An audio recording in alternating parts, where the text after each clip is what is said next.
Oi, queridos, tudo bem? Então, hoje a gente vai começar a ver um pouquinho sobre o resumo. E para isso, eu trouxe um texto publicado na revista Super Interessante, Porque a gente tem medo de barata, tá? E aí, a partir desse texto, a partir da constatação que é feita nesse texto, eu peço para vocês responderem então sobre o objetivo do texto, quais as explicações que foram dadas a partir da pergunta do título, né? Além disso, eu trouxe um texto 2. Esse texto 2, ele tá de forma mais resumida. E o principal objetivo disso é saber, eu consigo entender o que o texto 2 está querendo me dizer ou eu fico com uma informação precária? Eu não consigo entender o que o autor gostaria de dizer com um texto mais resumido, tá? O que vocês acham? E aí, dá para resumir? Então, assim, caso a gente tenha percebido, que eu acredito que sim, né? No texto 2, eu tenho informações cortadas, mas são as informações certas. Por quê? Porque quando a gente vai resumindo um texto, a gente deixa, né, nesse resumo, então somente a ideia central. Eu não estou prejudicando quem tá lendo, né, esse texto. Ele vai ter informação principal, mas sem muitos detalhes, né? Nunca aconteceu aí do pai dizer pra mãe, tá, resume, né? Tipo, a mulher já fala muito, já fala detalhes, já diz a cor da blusa da mulher que tava passando lá na esquina enquanto tava acontecendo aquilo que eu quero contar, né? E faz uma volta. Agora, o homem, ele já é um pouco mais direto, né? E ele gosta de escutar histórias mais diretas também. Acontece isso, tem homem que gosta de detalhe também. Não é generalizando, mas é a maioria. E aí, eu mostrei 4 formas que a gente pode fazer um resumo. Então, se um assunto é facilmente entendido, eu não preciso colocar. No caso ali, o exemplo, né? Oktoberfest é uma festa muito aguardada. Eu não preciso colocar que ela acontece todo ano em outubro, né? Depende, daqui a pouco eu vou publicar em algum jornal da região, ou dependendo de onde eu vou publicar, informações que são de conhecimento óbvio, eu posso cortar num resumo, tá?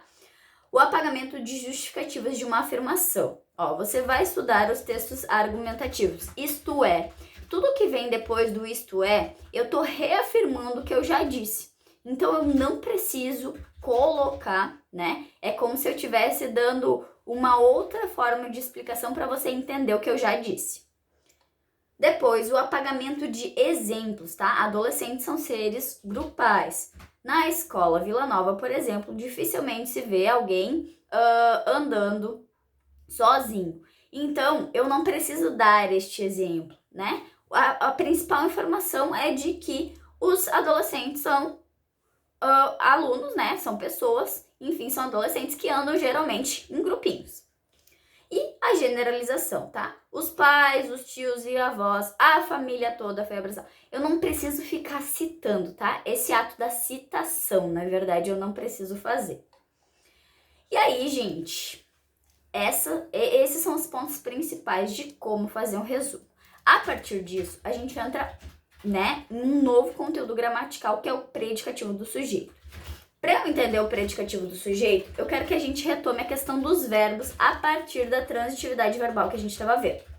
A gente viu que a transitividade verbal acontece a partir de verbos significativos, ou seja, aqueles verbos que expressam alguma ação, o ato de fazer alguma coisa, tá? Quando eu tenho verbos significativos, eu percebo que o sujeito da frase de fato está fazendo alguma coisa, né? Tá cozinhando, tá correndo, tá dormindo, ele tá fazendo, ele tá se movimentando, ele precisa fazer o ato, né? E aí, a gente viu que nós temos os verbos transitivos e os verbos de ação, que são os intransitivos, ou seja, aqueles que não precisam de complemento, por exemplo, morreu, né? O quebrou, né? Não precisa de complemento. E nós temos os verbos transitivos, aqueles verbos que têm um complemento.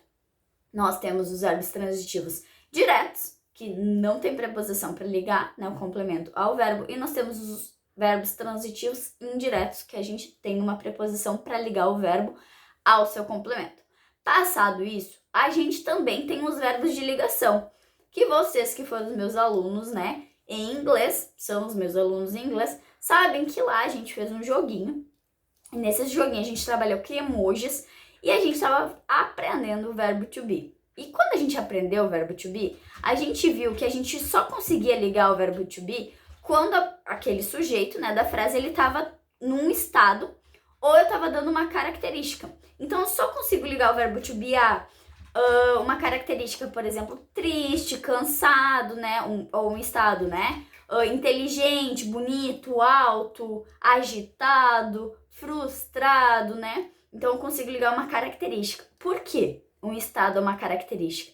Os verbos de ligação, que é a mesma coisa que o verbo to be em inglês, eles servem só para mostrar o estado, uma característica do sujeito. Ou seja, o sujeito ele não precisa fazer nada. E eu sempre dava o exemplo, I am a teacher, né? Eu sou professora. E eu dizia, eu estou fazendo alguma coisa? Não, eu simplesmente sou professora. Nesse caso, é o estado do sujeito, certo? Eu não preciso estar fazendo nada, eu não estou fazendo nenhum movimento. Então, nós temos esses dois tipos de verbo, os verbos de ação e os verbos de ligação. E na aula que vem, eu vou mostrar um pouco mais de como vocês podem saber todos os verbos de ligação que tem na língua portuguesa, tá? Os principais na língua portuguesa são ser e o estar. Eu sou, a Priscila, eu estou doente, nós estamos tristes, né? Nós estamos com saudade, mas a gente tem alguns outros verbos de ligação também, certo? E aí, na aula que vem a gente continua. Não esqueçam de anotar esse conteúdo no caderno, certo?